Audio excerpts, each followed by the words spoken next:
So, welcome.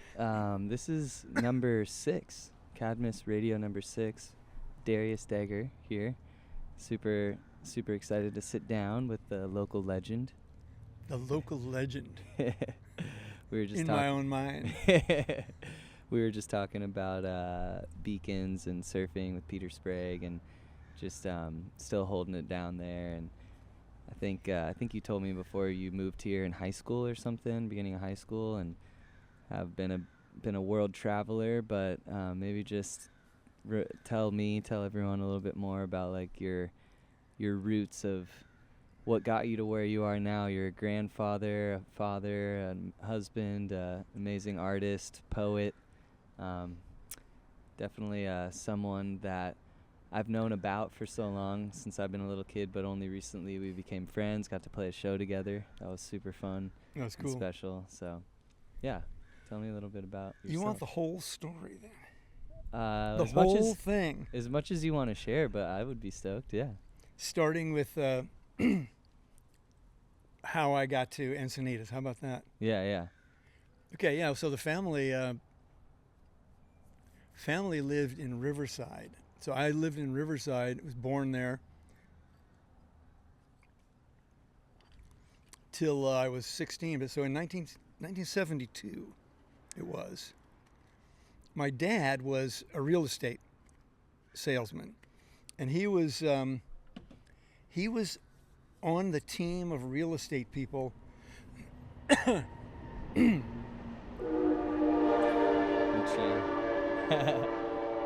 That's how you know. That's how you know you're in Leucadia. Mm-hmm.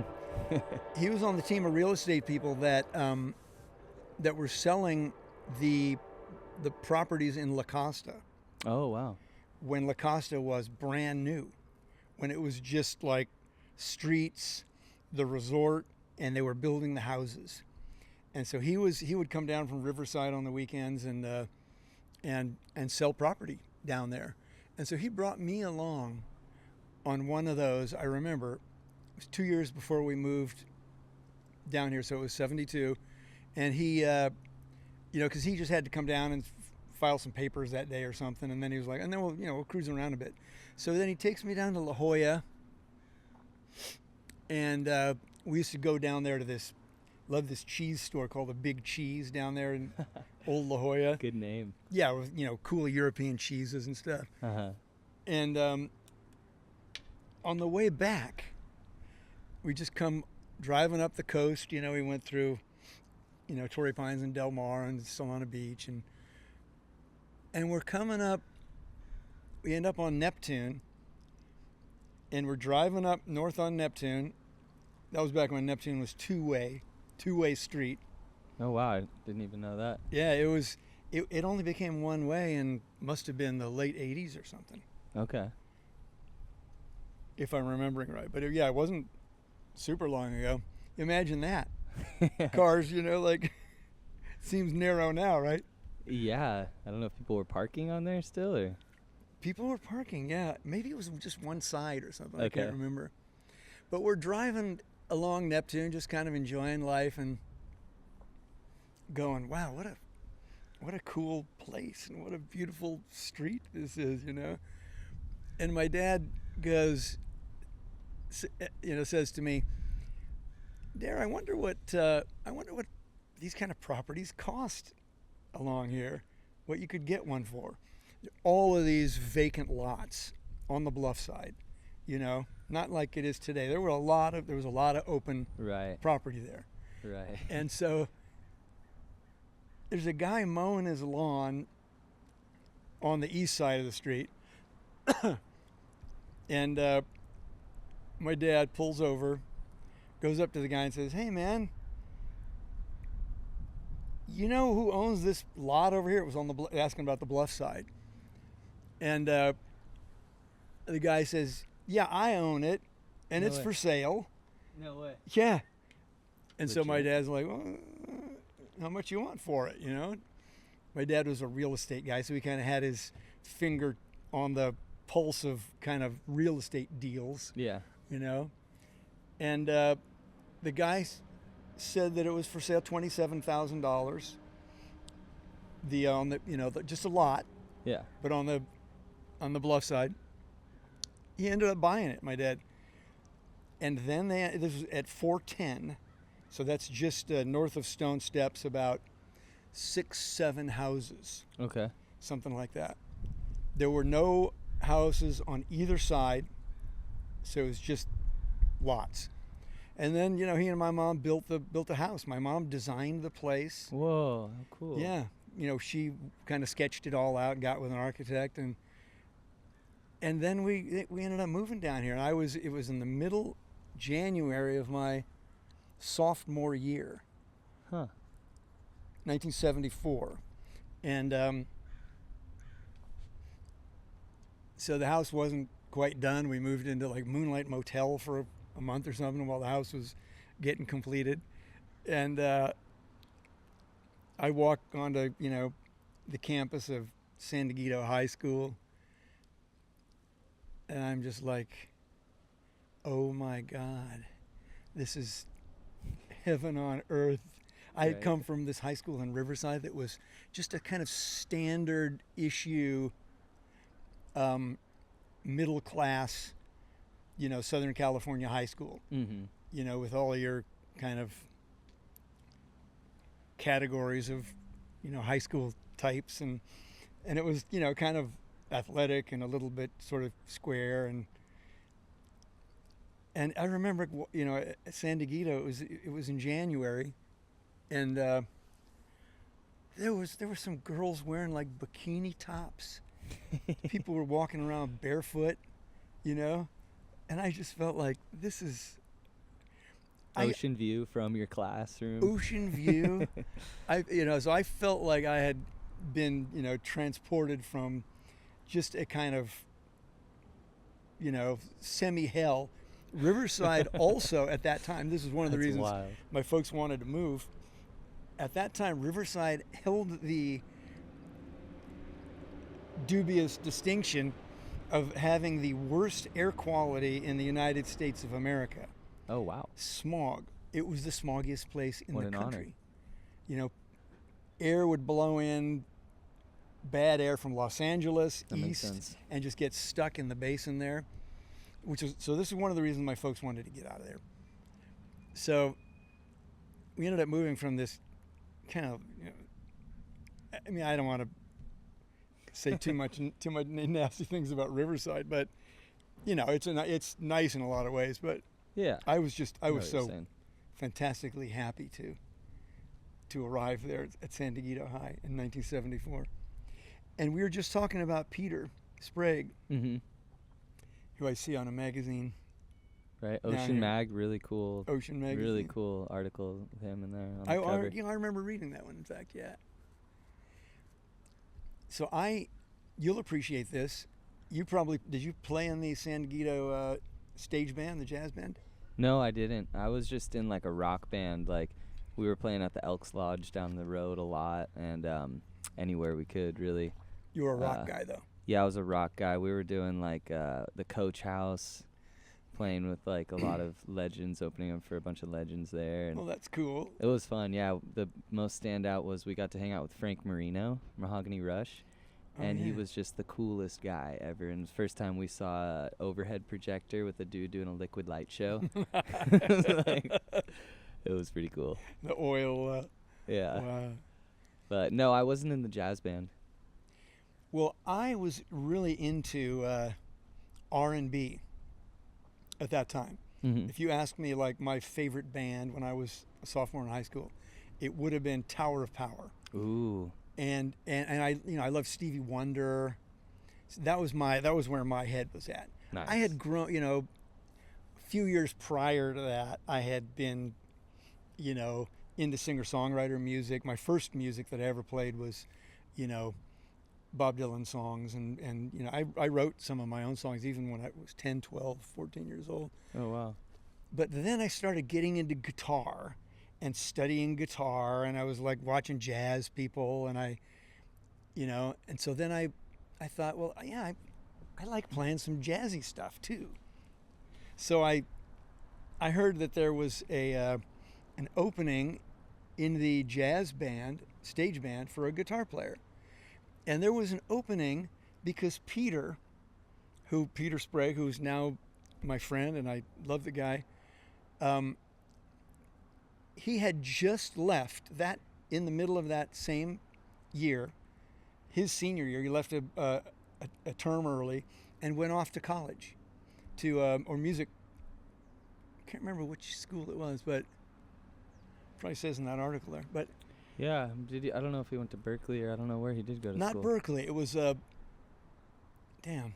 He was already putting out records though at that time too. The Dance of the Universe Orchestra. Yes. And then his first one, he was like Yeah. pretty incredible. Those records are so good.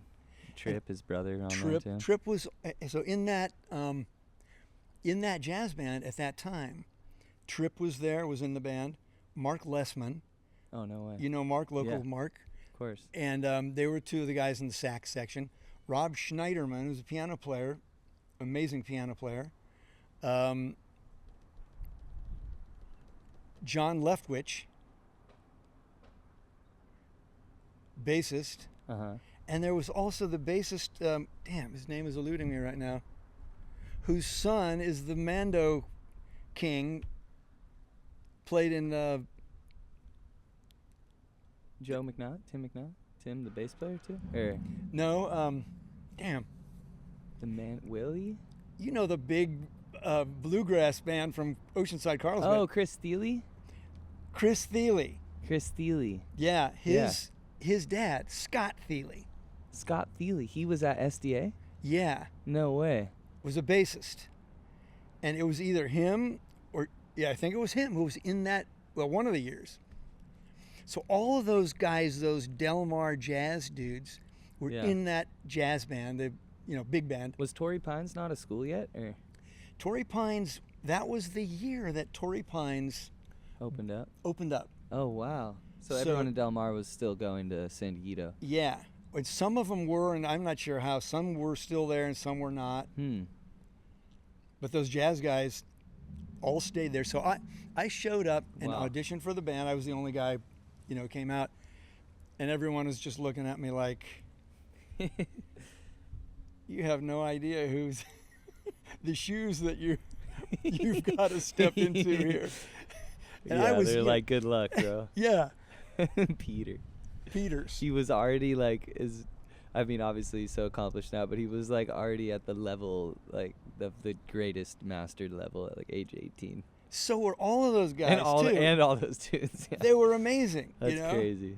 And so and I was not like a pure jazz guy. I was like a pop music guy who wanted to play some jazz. So they were kind of looking at me like, who's this kid? Like that's hilarious. Yeah, and I never met Peter at that time because he was away. Didn't meet him for years afterwards. Wow, he was probably like playing with Pat Metheny and stuff.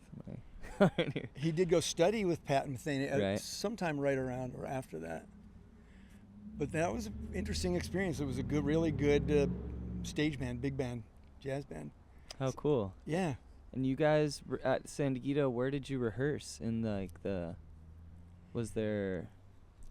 There was a music room. In the auditorium? It was just a music room? There was a music room that held enough, it was big enough to hold the 20 people in the jazz band. And there were some rehearsal rooms there. It was quite a thing, man. So when did you start your first band that wasn't in the school band? Because you had a group pretty young too, right? I had some back in Riverside before we even in Riverside came down here. Okay, what was the name of that? What was that? Those bands? I'm excited to hear the names. There was in Riverside. There was a band called Whole Wheat. Oh, that's a good name. Not bad. And one of them, and then it changed. Granola. Slight personnel changes. To we called it Zeus.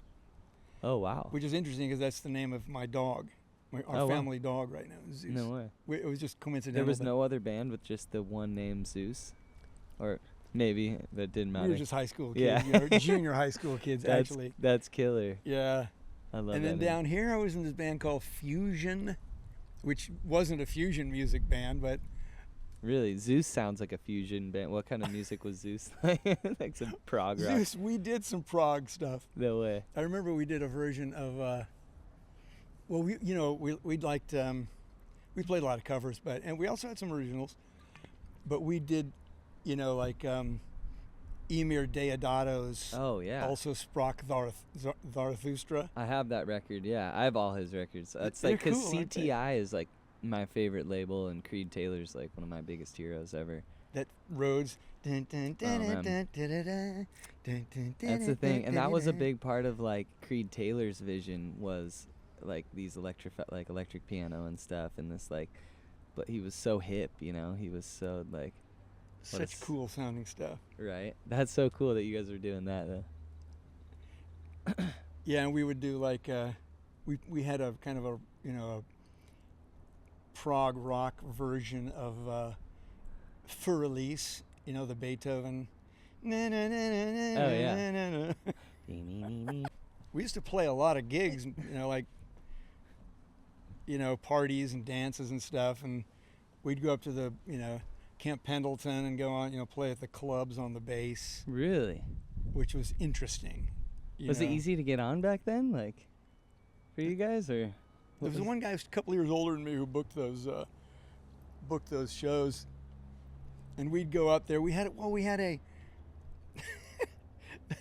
that band had a bus, kind of sick. a medium-sized school bus, not the Yeah. super short school buses. Yeah. And not a full-blown. Yeah, the medium ones are perfect for a band. Yeah, all the seats were taken out. There was just like plywood and mattresses, and we put all the gear underneath there, and we'd drive up there to the base, and there were a bunch of nightclubs on the base, so we'd go out to the different ones, and you only had to play until a fight broke out. So sometimes like What the? a fight would break out after like one set. You're supposed to play 4 sets, That's insane. and fight would break out. I mean, proper fights with Marines. You're like. That was like Sounds like that, 1970, mid 1970s, or when? How old were you then? 75, 76. Yeah. Okay. Yeah. We were like Yeah. a junior and senior in high school. So. Yeah. And then I graduated, and I started surfing right about that time too. That's when that was another important thing that happened to me in my life. Yeah. We're living on the bluff. Surfing had not been on my radar in any way prior to that. Growing up in Riverside, it just never occurred to me. Yeah, of course. And then we were there, just looking out, looking at waves breaking at Stone Steps, and I started surfing that summer, and I've been surfing ever since. That's more than 50 years ago now. Wow. So did you go to all the Stone Steps contests starting back then? At least the ones in 74, 5, 6, Donald Takayama. Mm-hmm. That was back when they would, before each heat, they had a quart resin mixing container. You've never heard about this? Oh, I think you told me this, and you had to drink beer out of it or something. You had to down a quart of beer. They had a keg. But it's also like in thing where they mix resin, so like you're drinking resin too. Well, no, these were clean Oh, ones. okay. But it was quart size. You had to guzzle a quart of beer Right before you paddled out. right before you paddle out for each heat. Wow. So you were hammered if you made it. Donald Takayama, man, in the finals, he'd had 3 or 4 quarts of beer, and he just surfed his ass off. Anyway, great, just brilliant surfing. I remember just thinking he was a godlike individual. That's kind of like everyone's perception. I feel like of him. He's such a legend. Truly, like, and I use that word a lot, but He actually was. Yeah. And he lived at Stone Steps, right by Stone Steps on La Vida or La Mesa, Mm-hmm. one of those streets. Yeah. Do you know Albert Hurtado? The guitar player. Lives up on Hermes. Yeah. He lives right over here now by Stone Steps too. But I've been friends with him since he moved here from Venezuela, and we played in a band together and stuff. But his dad had been friends with Donald Takayama since back then too, because I think they went to San Diego State together or something. And then his dad was a big swimmer and a big surfer, and but yeah, it's It's cool to hear stories about him, for sure. Yeah, that was trippy, man. So, but you know, I've been surfing all these years, but I had some breaks in between. So, because you know, I graduated then in 1976, San Dieguito High, and went off to UCLA as a music major. Oh, okay. And I was thinking about going off to Berklee College of Music, but it seemed like it was so complicated. You know, I was going to graduate a year early, and it was, I don't know, it wasn't in the cards. I felt like I didn't want to put my folks through the expense of it. It's going to be too expensive, you know. Yeah. So I, you know, got accepted to UCLA and you know, thought I'll be a music major, but it was classical music.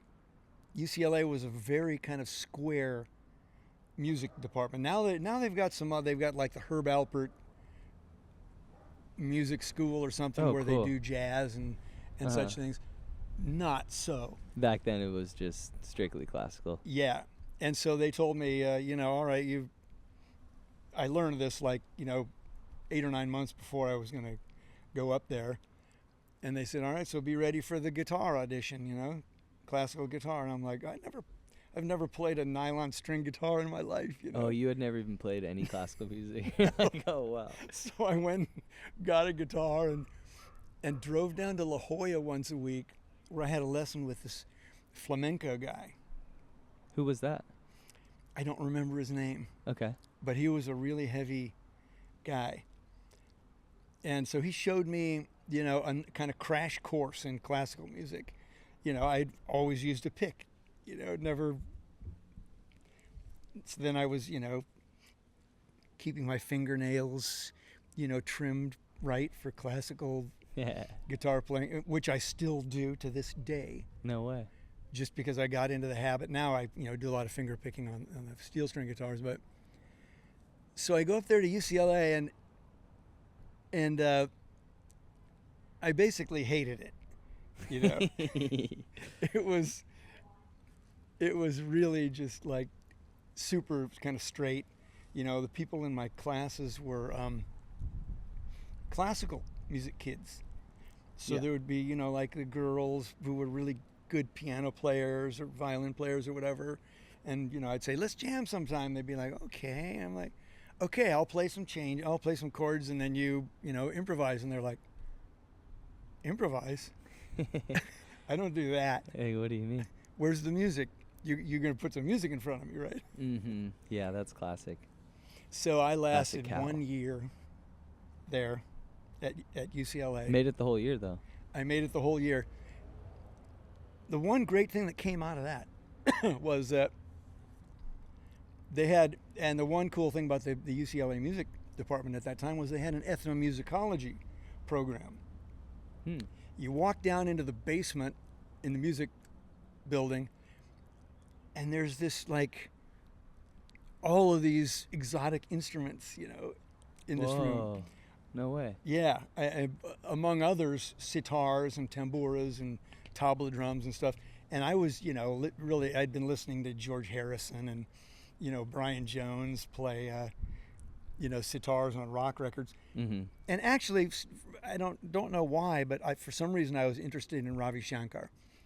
That's another weird Encinitas connection. Yeah, you know, before he lived here or when he lived here? Oh, yeah, this was way before he lived here. This was, you know, before we moved from Riverside. So this is like 1970, must have been like 73. You're listening to his records and stuff? Yeah, listening to his records, and I went out and saw him play at UCR. UC Riverside once. My dad took me out there, but I couldn't drive yet, you know. I must have been like 13, 14 years old.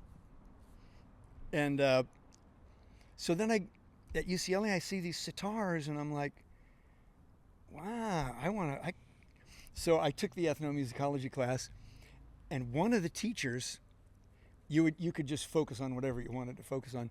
One of the teachers was one of Ravi Shankar's sons, Shubha. Oh, wow. Yeah, from like one of his early marriages. And he wasn't one of the great Shankar family musicians.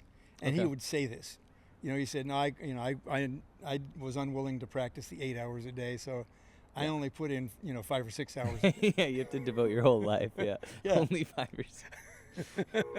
I'm kind of a rookie. So he and another guy, were the teachers. So twice a week, I'd, learn how to play sitar. And that's something I've been doing ever since, No way. playing sitar on, I had this band. I'm kind of jumping ahead in the story, but It's all good. I had this band called the Magnets, Darius and the Yeah. Magnets. I don't know if you ever heard of them. Yeah, we've talked about it. We talked about that. That's I've seen the music video you guys did at that abandoned house. At the too. castle, the Aldrich Yeah. Castle. Yeah. So, but that was the beginning of my sitar playing, Okay. and I had a roommate at the time at UCLA, in the dorm, who Steve Schaefer was his name, super sweet kid, and we became buddies. And I was leaving UCLA. It was the end of that year. He knew I wasn't going to come back. He went out and bought me a sitar Whoa. as just a gift. How nice was that?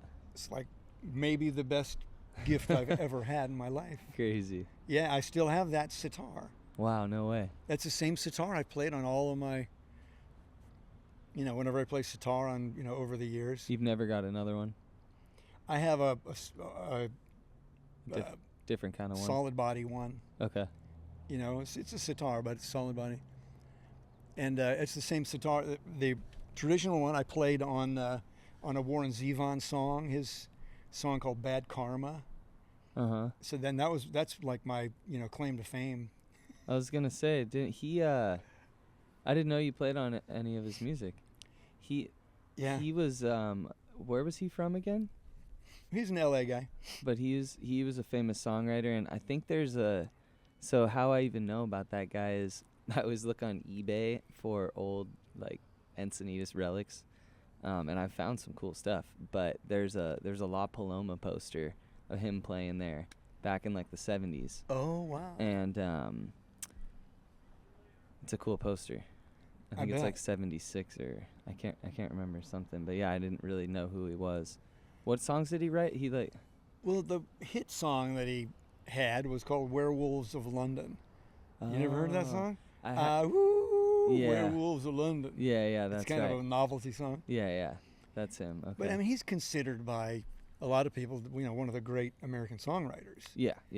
In the he was, Jackson Browne and Linda Ronstadt. He wrote that song that Linda Ronstadt had a hit with "Poor, Poor, Pitiful Me." That's right. Yeah. He was great anyway, and So you played? What did you play on his record? Sitar? on one song, because he and I had a friend in common, and so I hung out with him a few times, and he was a kind of a casual sort of friend on the fringes, because my friend Duncan Aldrich worked with him, and so Cool. he was making this record, Warren, that was when was that? 1988 or 87 or something. He had like REM. REM was the rhythm section, basically. Oh wow. So they played all the bass and drums and a lot of the guitars, Peter Buck. And then Cool. that record also had all of these guests. Dylan is on there playing a something harp solo. Springsteen, Dang. And then you're on there too. and I'm on there. That is a claim to fame right there. I know, it was pretty cool. The song was called "Bad Karma." He always had a sense of humor and was had some tongue-in-cheek kind of fun. Okay. Warren asked our friend Duncan. He said, "Let me see if Darius will lend me his sitar," because he thought, I want to play some sitar on this. Warren thought he would play the sitar himself. So I, let him borrow it for a week or two, and then the session comes up, and he's like, "Call up Darius." I couldn't figure out how to do it, That's hilarious. So I ended up playing on the song, And that was like 88, you said, or something? 87? something like that, yeah. How cool. Wow. But that band that, after I went off to UCLA and then quit after that year, and then I ended up playing in a cover band up in LA for a year in a biker bar, 5 nights a week, 5 sets a night. Dang. Yeah. And A lot of work. just making $200 a week or whatever, and saving money, and Yeah.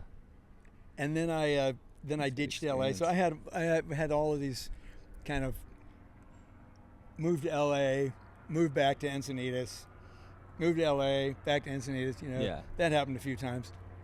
So then when I came back, I took a trip to Europe, and after I left UCLA and that cover band in the biker bar, where I got punched in the mouth once on a. Ooh. It was a New Year's Eve.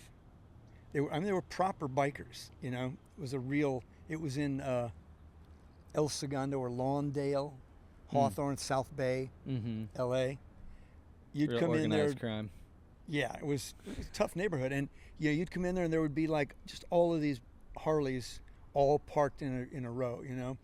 Sign when you entered the place said, "No weapons, no colors." Colors was the biker. Yeah, all the patches and stuff. And they have vests that would say Hell's Angels, Vagos. You couldn't wear those because they were trying to keep people from, There's still a place I just played the other day, Ringers, in not Fallbrook but Bonsall, right before you get into Fallbrook, and it had a sign out there that no said colors. That. Yeah, like no, exactly. I was like, oh, interesting. They had to keep the potential for violence down, Yeah, I guess so, because they like to fight, I guess. And the other way they kept the potential for violence down was when we first started playing in there, it was the guy who had this band he was the guy who was like 35 years old. I was 20. I wasn't even 21. Dang. So for 6 months I played illegally in this bar. They never knew, it was like that was the least of their problems. Yeah, are you kidding me? But the owner, comes up to the head of our band leader, and he's like, "Now we have some rules here.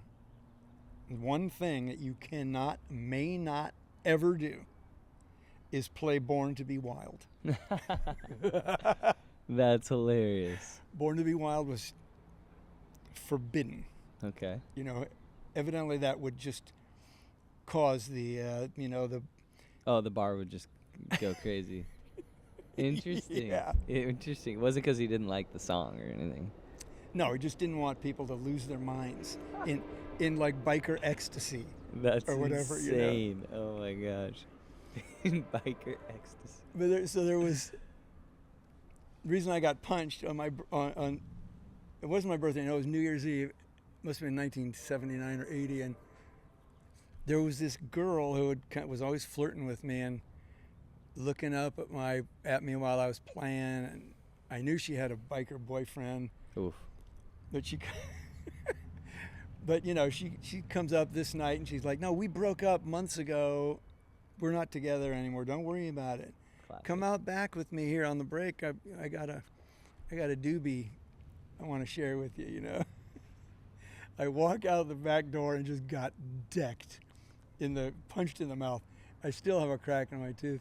Did she set you up, or it was just? Some people thought she did. But she was in tears afterwards. I think it was. Oh, okay. I don't think it was intended.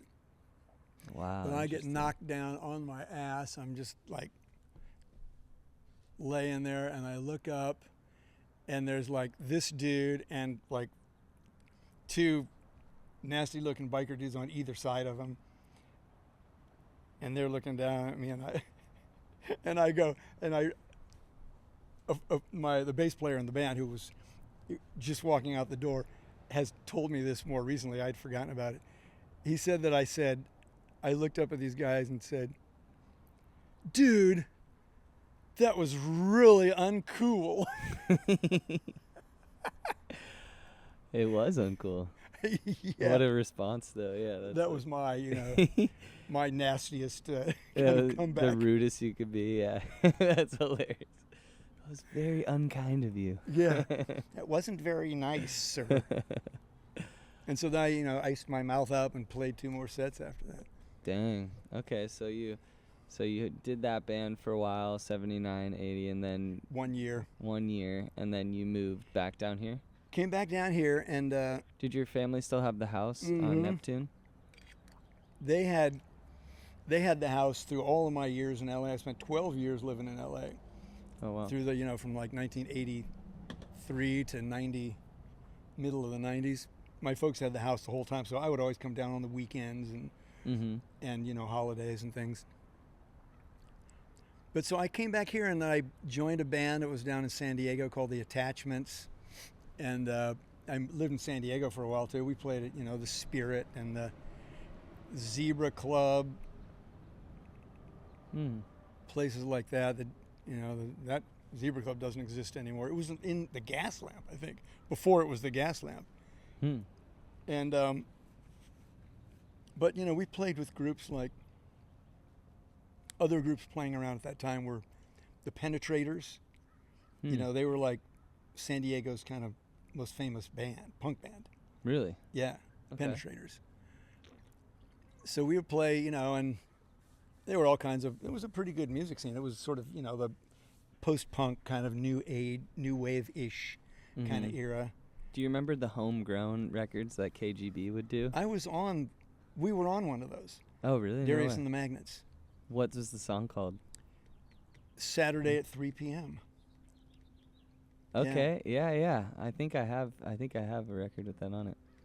I was on the most recent one too that they did, and must be 5 years ago. They did it again? They Oh, I did didn't even know another that. one, and they Oh had my my gosh. Leucadia Love Song.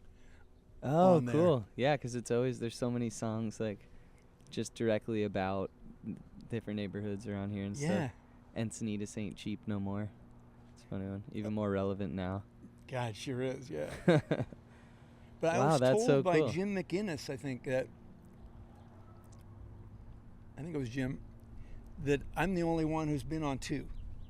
home Really? runs. Okay. Yeah, so this is one of my other claims to fame. Because KGB's still a thing, right?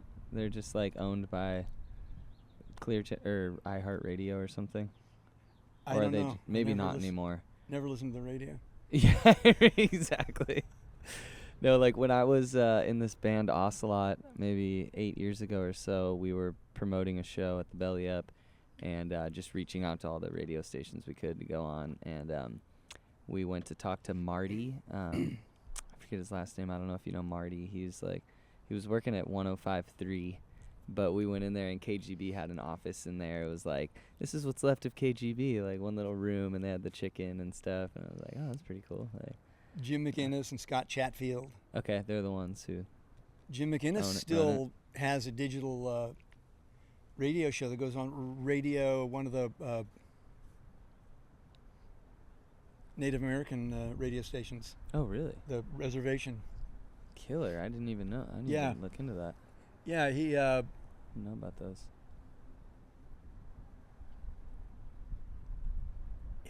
yeah, it's a real good show. Jim's. I'm just trying to remember the name of the damn show. It's not coming to me. That's all good. We'll look it up. Google. Yeah. Google. Okay, so you had that Darius and the Magnets. What year did you was that one? Or we're not there yet. Yeah, 1980, 81, and 82. I started them. It was just the Magnets. The Magnets. And okay. a couple of my friends from Riverside came down to join that band, and we played at, we were playing at the Spirit a lot, and Yeah, where else? I know you said the Zebra Club. Bacchanal, I've heard of that. I My don't know. Rich Uncles. That's where I think the version of Saturday at 3 p.m. that was on The the Homegrown was recorded live at My Rich Uncles. I don't remember where it was or anything. Okay. But Sick name. yeah, so I moved into an apartment, coming back to Leucadia, right down it was on Lolita. Mm-hmm. You know Lolita? Yeah, of course. I live right over there. Where Lolita meets La Mesa or La Vida and Neptune. Uh-huh. There's that kind of weird three-way. Mm-hmm. I lived in a building there still there, apartment building. They're two-story apartment buildings, and the Magnets. So the bass player in the Magnets lived in one next door, and I lived with Dave Gonzalez. Have you ever heard of the Paladins? Yeah, of course. I know Thomas Yearsley, who's the bass player. Yeah, Tom lived in the other of these apartments. No way. Next door, he lived with my bass player from the Magnets. Killer. And then Dave and I, we were the two guitar players, lived in the other one, and we paid like $220 a month. Each of us paid $110. 2-bedroom apartment. Dang. Right by Stone Steps. Right by, close to Stone Steps.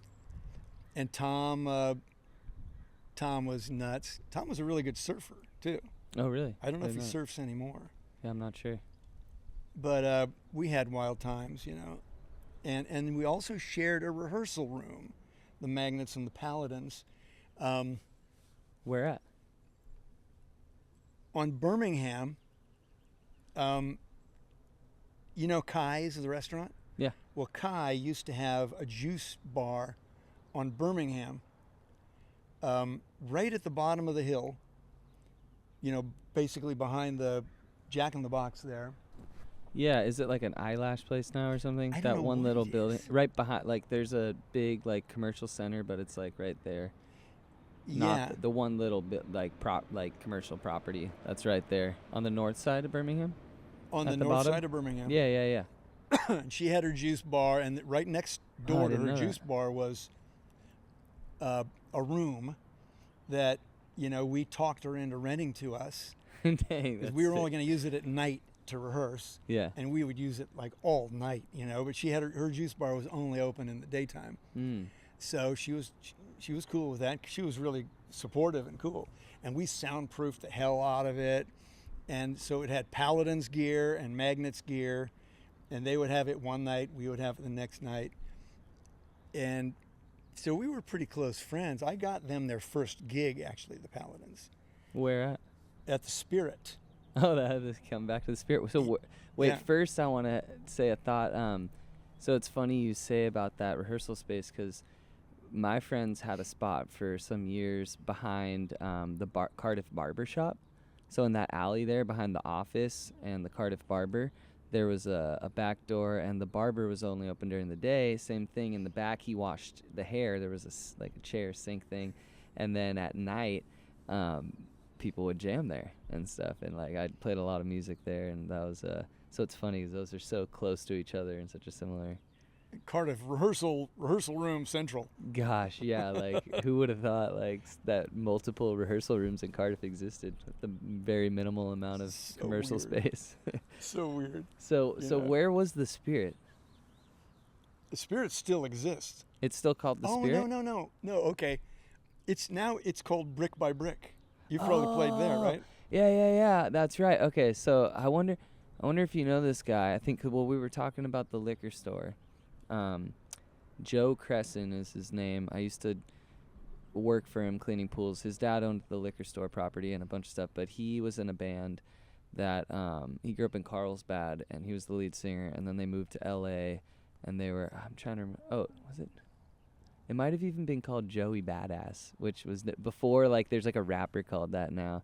I can't remember, and he was the lead guy. His name's Joe, you know, but he was, they moved to LA, and they were, like, gaining a lot of really good success, actually, like, about to go on tour with the Red Hot Chili Peppers when the Chili Peppers were first starting to, but there was a tragic car accident with the manager, who was one of their best friends growing up, and the drummer.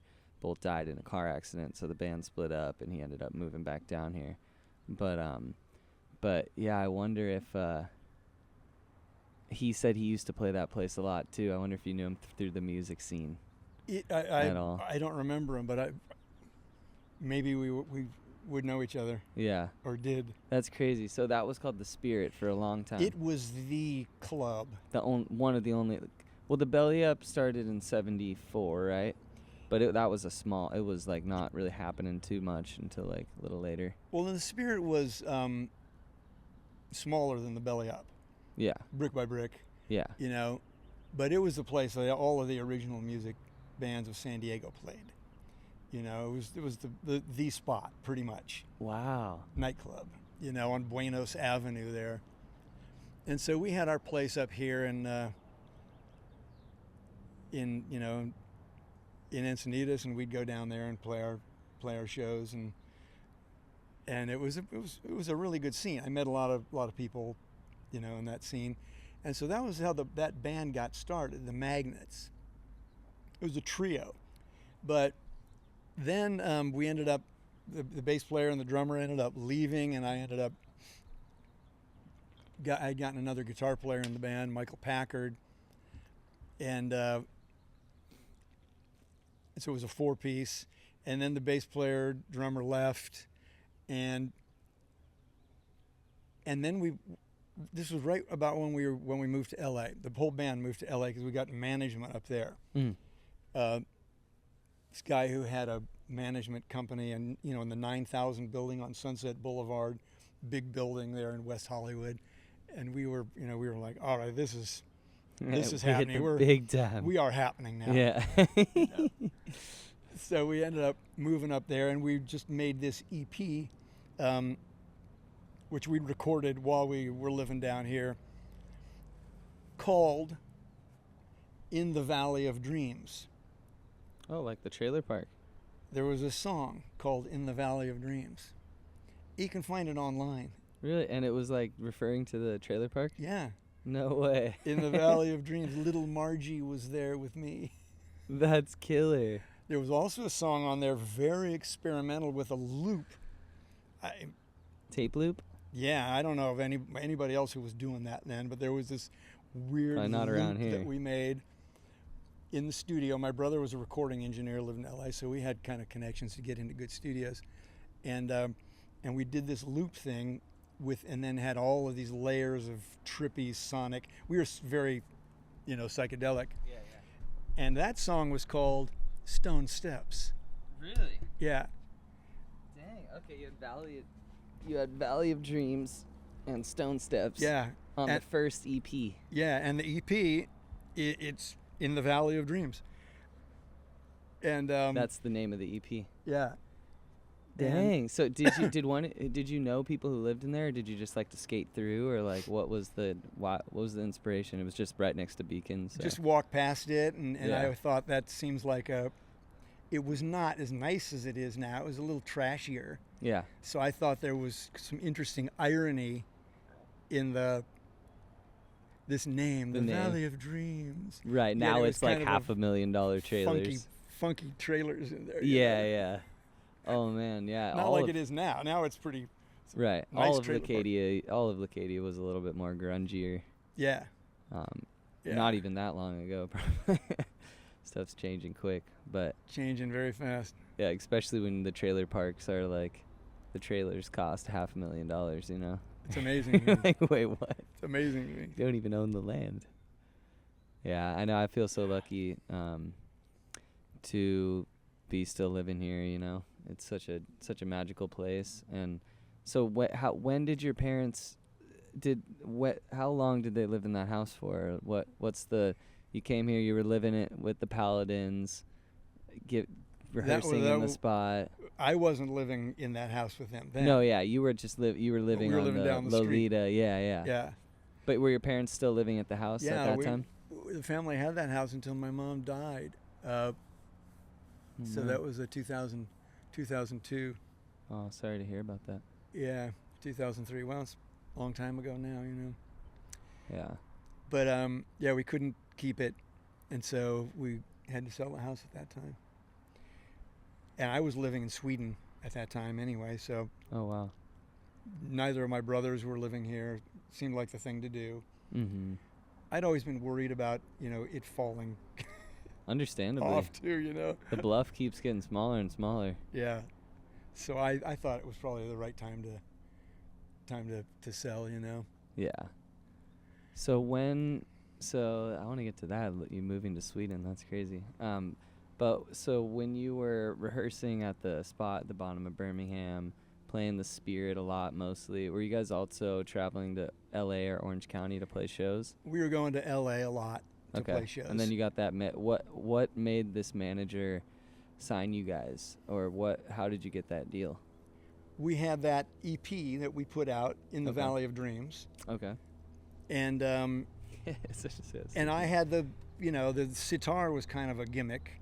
Got it. So we were playing shows when we lived down here, and also when we moved up there. We were part of this L.A. Paisley Underground. Do you ever hear that term? Yeah. We've talked about it before. And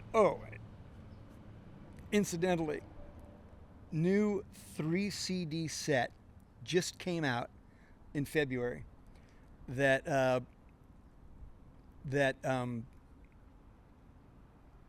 puts all of that into historical.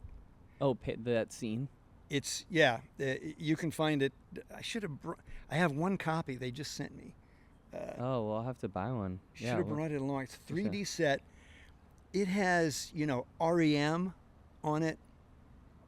So it's about the American Paisley Underground scene, and they stretch it a little bit. REM was kind of I'm not sure they exactly fit, but they're on there. The Bangles are on there. Dream Syndicate, Rain Parade, the 3 O'Clock, all of these kind of psychedelic, neo-psychedelia bands. Yeah. And so since I played sitar, and I would sit down and play sitar at shows and stuff on a couple of songs, one of which was this Saturday at 3 p.m., and it's in that video that you talk about at the Aldrich Castle. Yeah. So we were part of that scene, and then we ended up moving to L.A., and then I changed the name of the band to Darius and the Magnets because it was, the personnel in the band was uncertain.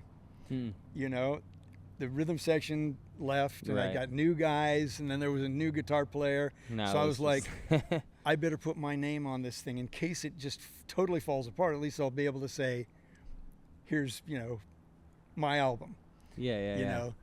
So then that song, Saturday at 3 p.m., ended up being released as a single, and that's the one that's on this new compilation.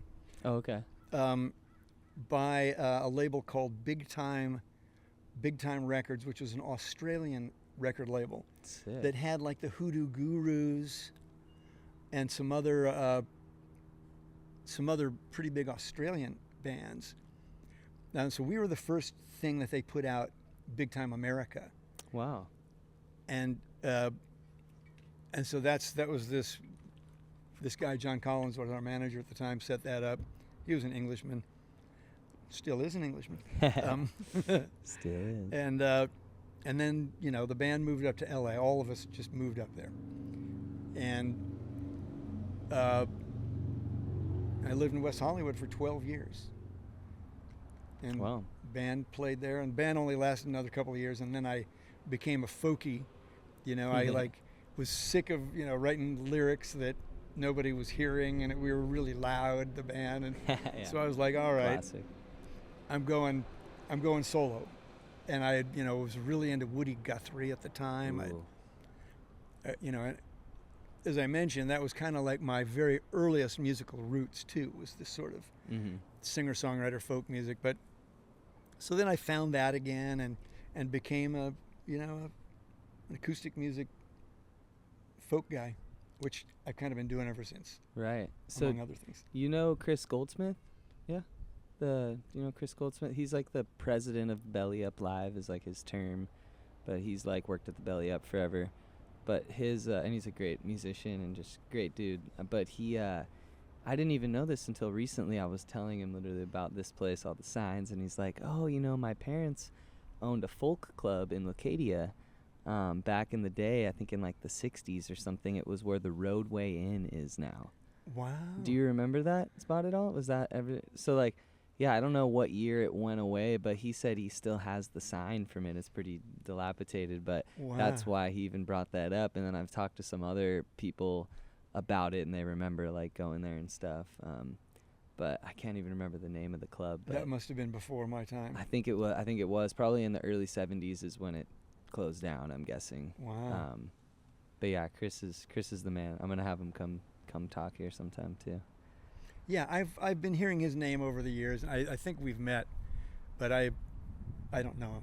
Yeah, he's a good guy. I think he lives in Cardiff, so Cardiff and Leucadia. Dude, it's so funny because I say this all the time, but I grew up in Encinitas, technically.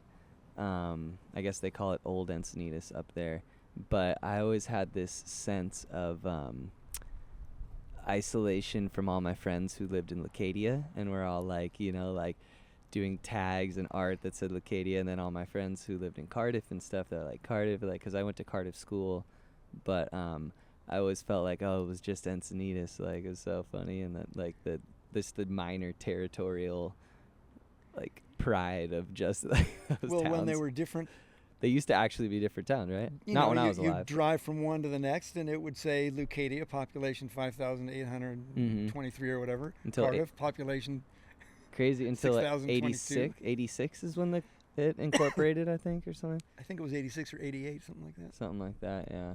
That's when it started to go downhill from there.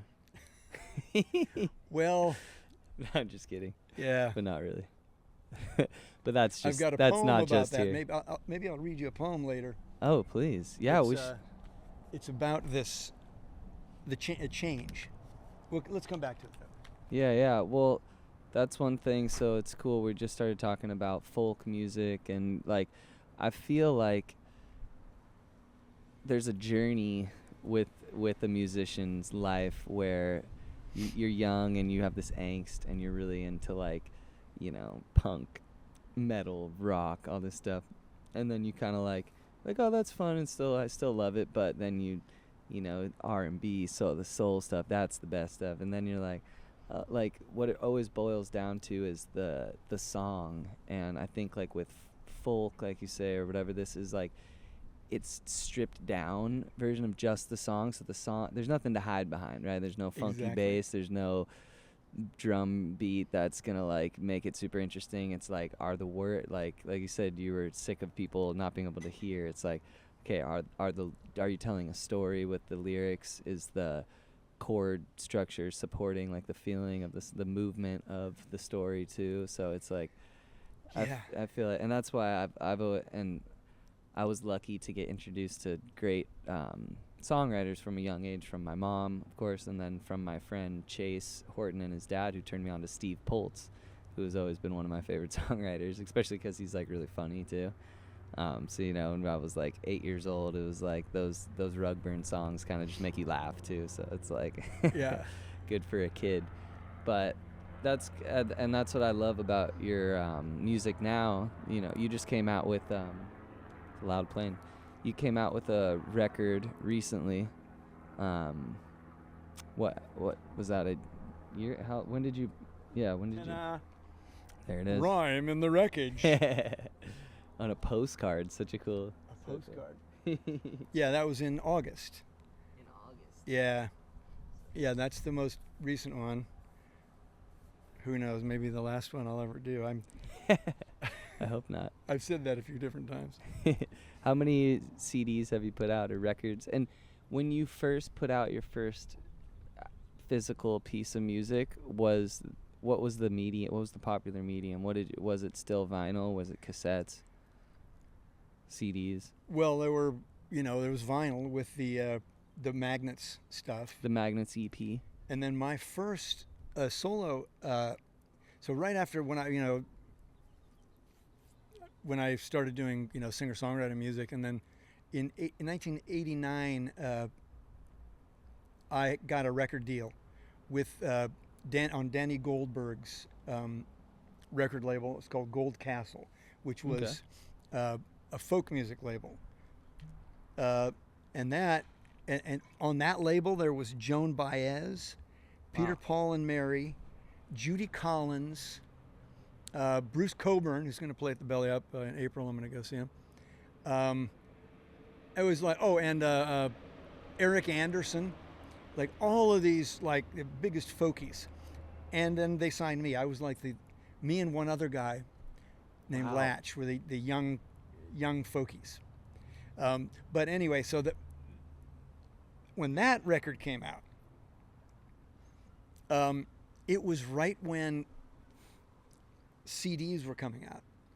So it was the actual physical thing was a CD in a, I don't know if you've ever seen these, like a box about that long that's the height of an LP, but half as wide, because they put these things with the CD inside into the same bins that held LPs.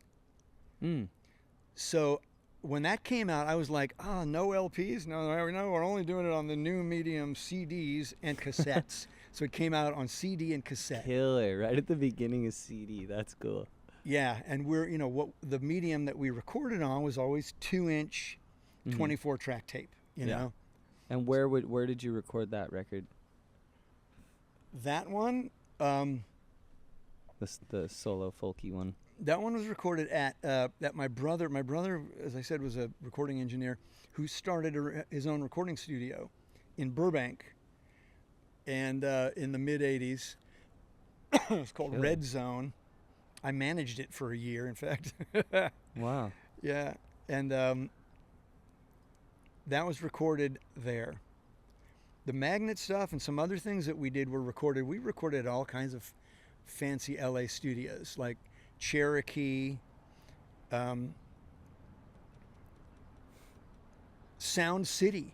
We recorded. I recorded at Sound City. That's killer. It's probably expensive back then. And my brother swapped it for some time. He was engineering always. But now you see, like, Dave Grohl made that Sound City film. I haven't seen it, but I was like, I recorded there.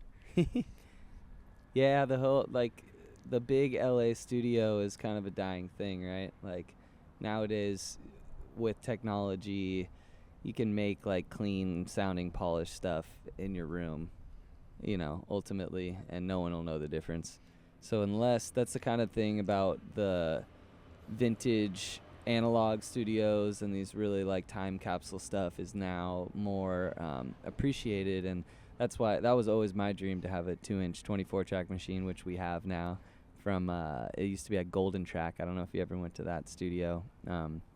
Started down in San Diego on El Cajon Boulevard, but then it moved to Escondido.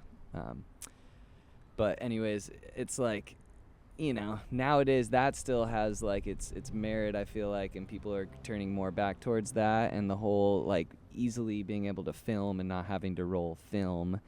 You can really get that's my favorite, and a lot of my favorite bands, and what we do a lot is film the recording session, record as much of it live to tape and like minimal overdubs and stuff, no splicing, and then people can not only see like, oh, that's like the stuff they're using, whatever, the room, but they can connect more to it because they're like, oh wow, they're just like really just playing the song live. I love that you're doing that. Thanks, man. It's fun. I think that's super cool. I haven't really seen very much of. I know. I don't think you've been over. Yeah, I gotta have you over. I love that you have a 16-track 2-inch 16-track machine. 24-track. Oh, I thought you had a 16-track. No. I would like to get a head. You can get a head for the machine that goes to 16 too, because with 16 the tracks are twice as big. So fatter bass. Yeah, exactly. Yeah. Bigger waves. But yeah, I know, and hopefully we get to get Cordelia, your daughter, in there soon too. We're trying to do some recording with her, and I hope you do. She hopes you will too. She's talked about it. We're going to for sure. Good. It's been a growing phase the past. Well, I mean, it always is, but I feel like things are finally settling in, and it's been fun to start doing the stuff here, and we're going to start, like I was telling you, really building out the infrastructure here so we can be more open to the public and more do more fun stuff here and whatnot. But yeah, so I want to get back to your journey and like when you did have your first kid. You just have 2 daughters, or? 2 daughters. Hey, could we take a little break? Yeah, of course. We were talking about physical media and stuff, and that's pretty cool that your folk record came out right when CDs came out, but it was still in like the box that would go in the bins. And I still have some of those, a couple of them. Really? So I should have brought one. What's in it? What's in the box that other than just like the Nothing. jewel? The CD just sits at the bottom of it. In a jewel case? In its jewel case. Okay. And then there's the top part of it, which is just there for so you could, it would sit in the LP bins. Huh. Oh, was Yeah. it just plastic? Was it that? Cardboard. Cardboard. Wow, yeah. Yeah. Well, I was born in 92, so I don't think I ever saw that. No, it was only for the transition, Got it. because I think Wow. people weren't sure what was happening with CDs. Yeah. Of course, after a year or whatever, then those things were gone, and it was only LPs were not even really being used. Right. LPs just got all trashed out of the record stores. It was only CDs. So what about the Magnets EP then? Was that just on like That was vinyl. 12-inch vinyl? Yeah. That was So like just a couple songs each side, or how many songs were on the EP? No, there was like 7 songs. It was really almost. Oh, It okay. gets called an album sometimes. Got it. Okay. Yeah. In the Valley of Dreams. And Yeah. so do you have any physical copies of that? I have a couple. Yeah. Because it's probably Lou had a couple for sale. I see them on eBay sometimes. People are, charge $50 for them or whatever. Really? Because like what was the success of the of like how many? You guys made that yourself? That was We did it. It was my brother had a record label that it was his record label called right. DJ Records. And, and- what else did he put out? Nothing. Just that album. Just that. So essentially, it's a private press, like local epic record. Yeah. And the cover is like really embarrassing looking. It's like we have these really goofy haircuts, and That's killer. it's really it's Oh my it's gosh. funny. I can't wait to check Yeah. it out. Yeah, I've never seen it. Yeah, I found Peter Sprague's like first EP. Like, it's not his solo record. It's just called Dance of the Universe Orchestra instead of like under his name. I think I he remember was, that. Yeah, I think it was 18, but it was like they put it out themselves or whatever. I found that at a record store down in San Diego one day a long time ago. But yeah, it's so cool when you like my favorite records I own. Basically, is what I'm trying to say is records back in that era when bands had to put them out themselves, which was not easy. So obviously they were No. working very hard. Like you had to have connections. Like you had your brother who was the engineer, and then you had the label, so he like might have put up the money for it or whatever it is. Like, Free studio time is what he arranged. yeah, that's legit. And that's why he produced it. And that's why we were able to do it, because I wouldn't have been able to. We wouldn't have had a record out at that time. Right. So he gets a lot of credit for that, my brother Dennis. And that was vinyl LPs. Lou. Speaking of Lou and Lou's records, he was the roommate of one of the bassists in the Magnets, in Darius and the Magnets. So Really? I've known Lou for ages and ages. But he had his shop in Cardiff before it was in downtown Encinitas. Yeah, I was talking to someone else about that. Where in Cardiff was it? Which? I can't quite remember. Cardiff has changed so much. Oh, I think it was. We'll have to ask him. I think it was part of the. Now it's part of the Seaside store. Market. No, the thrift store. Oh, that makes sense. Yes, yeah, that's where The Rancho it must. Coastal Humane Society thrift store. And the Like Good Morning. the was building right that's there. all the way the furthest south, closest to what's that street? Chesterfield? Is it Chesterfield? Or Chesterfield's the one that goes across, I think. The one that runs east-west. Yeah, like Vulcan, and then it turns into San Alejo or maybe or something. The one that runs east-west, and where the Oh, east. Rancho Coastal is. I mean, just meaning the south Oh, end of yeah. the Rancho Coastal parking lot. Yeah. I can't. Is that does Rancho? Oh, what's the Does name it of go that all the street? way out to the end of to the street, or is there another business there? I can't remember. There's But that's where it was. Yes, yeah, okay. that's where the original Lou's was. Oh, the south end. Well, there was the south end of that building is it was BYB Surfboards for a while. Now it's called Resin Craft Surf Shop. I think it was there. Oh, okay. We'll have to ask Lou. Okay. Yeah, Yeah. it's so funny. I've never really talked to Lou much. A couple times going and bringing in a flyer. I'm always feel kind of intimidated. I went to some sick shows there growing up, and have gotten a lot of records there and spent some time there. But he, to me, he's like a mythical creature still. But he's a sweet guy, such a Seems like it. kind-hearted, gentle fellow. I always loved Lou. And and he was the roommate of Chris Samu, the bassist, Okay. in the in the Magnets. So you were shopping at his store right when he opened there in Cardiff, and then when he moved. The store was brand new. Yeah. So he was involved. What year was that? He knew the Magnets. Yeah. 82, 83, 83 maybe it was. Okay. Yeah. And then how long? Do you know how many years he was there until he moved to the Encinitas, like Flashbacks, right? Where Flashbacks is now. I don't know the actual chronology of that, but he was such a great guy, man. Always in it for the right reasons, you know. That's awesome. He ended up with all of my vinyl when we moved to Sweden. Really? I'm like, I didn't have a place to put it, you know, Right. and it was like the night before we moved, or the day before we were moving. I almost got rid of my sitar at that time too. There's another The story. legendary sitar, no way. Yeah, because like Suzanne, my wife, had already gone over to Sweden. We were making the big move. We'd shipped a bunch of stuff in a container, you know, but Yeah. I had the LPs were still here. There were a couple hundred of them or whatever, and I was like, I'll find somebody I'll leave them with. I couldn't find anybody, you know. And then I was gonna go take off, in a couple of days or whatever. And so I end up just going, okay, I'll take them over to Lou's, and Lou gave me like $50 worth of CDs. The nice little trade. The vinyl was just completely worthless. Yeah. Nobody cared about it. It was just like. I got so many free records as a kid too, because only semi-recently has records regained value and attraction. Now they surpass CD sales. So it's like, now it's crazy, but like I started collecting early, luckily, and so people knew I loved records. So like some people would just give me boxes of records because they knew I would listen to them. So I got nowadays it's like gold, literally like gold. I wish I had those LPs now, Maybe but I own some of them. What are you going to do? I mean, there were some really like collectible ones. Yeah, I bet.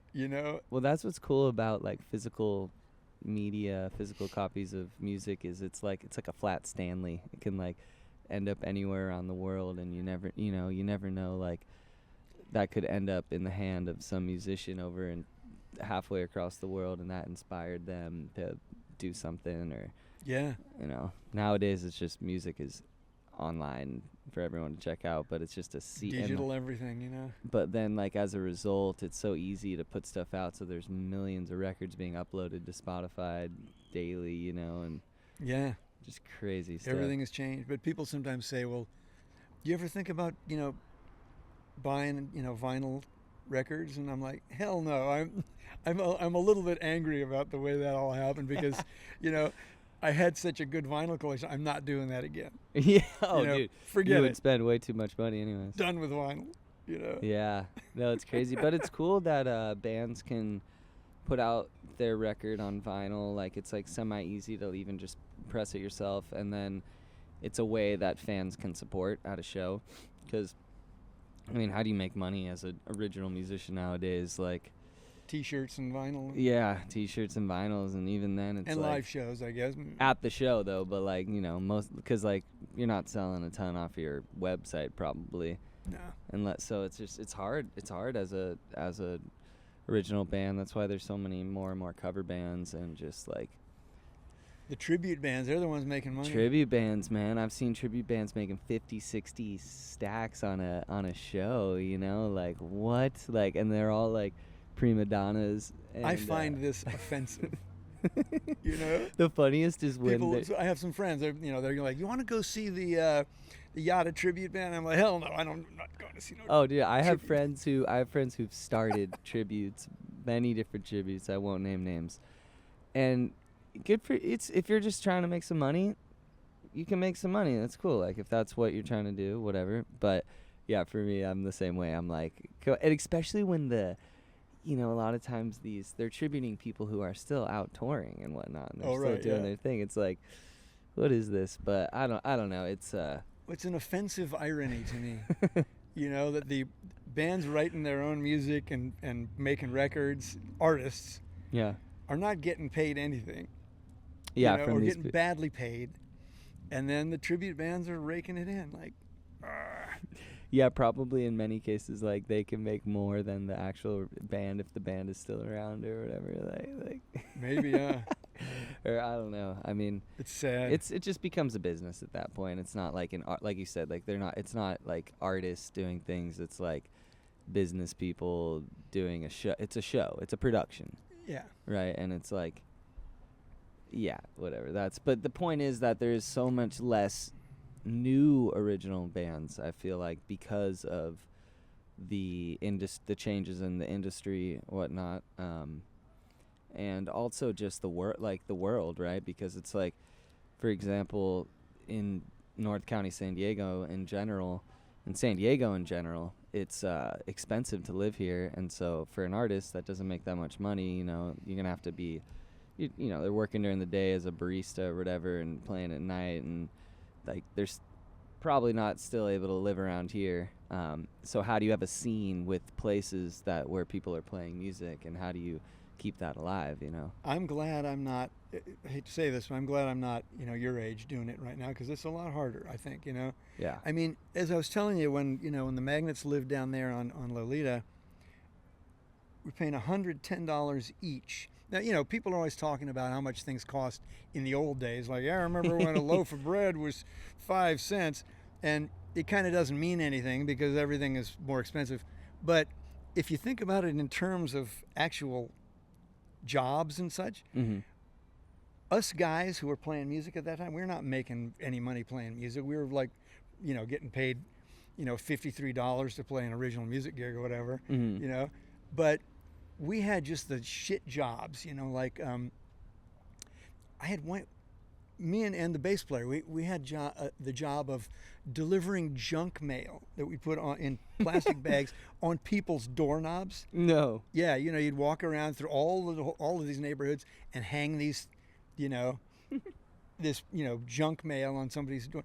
And I mean, that's about as bad a job as you could possibly have. Somehow, that paid the rent. To live right by the beach in Leucadia. To live by the beach. Yeah. So there, it doesn't matter what the numbers are. Yeah, exactly. Now you have to be a lawyer or a doctor to live in any of these to places. live in Leucadia or pretty much. Cardiff, Yeah, and that's why the whole culture has changed so much, and even like day to day, almost I feel like month to month, because like I would say even a year ago, it was way less dramatic of a different culture in Leucadia, for example. Like, I always compare it to, you remember when you used to see a lot of license plate brackets, stickers, shirts that said, "Keep Leucadia Funky"? I haven't seen one of those. I've still got a hat. Like, like that. Like, maybe you'll wear it. Like, there's like, you don't really see those around because it's just not really that funky anymore. Like, no. There's a little bit of crumbs, but maybe up, like the Leucadian. Yeah, there's like Scott's Automotive. Yeah, there are little pockets still. Exactly. There's cool stuff. There's still like people who have owned their properties, whether it be commercial, residential, for a long time, who are holding it down. But like you said, it's like the new people moving in, they're buying the houses, telling the people they're not going to tearing it down, building 4, units that are as high and as dense as they can, because it's really just like companies and a lot of weird just money grabs and stuff when it comes to property. I think I saw in the Encinitas mag, Chris Cote had put in something that's like last issue or something that was like, it's starting to look a lot like a game of Monopoly or something like around here, like, and I just saw that that brick house with the swirly chimney, the really cool brick house. I want a brick house. It's that house is for sale right now. Oh, really? Like wow. $3.5 million.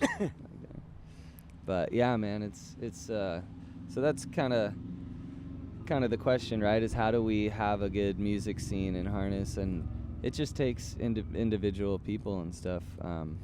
It's gentrifying fast. I'll read you this poem. In fact, it's funny that you mentioned Chris Cote, because he said he's going to print this poem in his next issue. This poem it's called Song of Change, Encinitas. It's about Encinitas and the change, because, I mean, I'm torn by the whole thing. I do not want to be one of these people who's like, yeah, everything's terrible now. It's no good. Everything used to be. Yeah, that's not the way to live. I'm not going there. Yeah, good. not, I used to be, when I was, in the 80s, I was like reading the Monkey Wrench Gang.